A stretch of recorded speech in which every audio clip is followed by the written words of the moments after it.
Thank you sir. గౌరవ రాష్ట్ర ముఖ్యమంత్రి వర్యులు నారా చంద్రబాబు నాయుడు గారి ఆదేశాలతో రాష్ట్రంలోని బీసీ, ఈబీసీ అలాగే కాపు మహిళలకు ఉచిత కుట్టు శిక్షణ పథకాలు అమలు చేయాలని ఆంధ్రప్రదేశ్ వెనుకబడిన తరగతుల సహకార సంస్థ ప్రతిపాదించింది.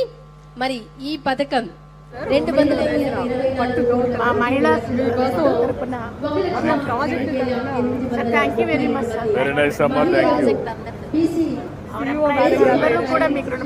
ప్రాజెక్ట్ 25 ఇయర్స్ అయింది.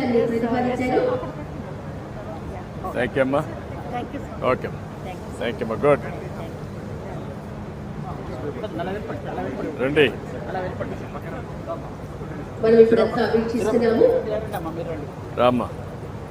రాష్ట్రంలోని బీసీ, ఈబీసీ మరియు కాపు మహిళల కోసం ఉచిత కుట్టు శిక్షణ పథకాన్ని అమలు చేయాలని ఆంధ్రప్రదేశ్ వెనుకబడిన తరగతుల సహకార ఆర్థిక సంస్థ ప్రతిపాదించింది.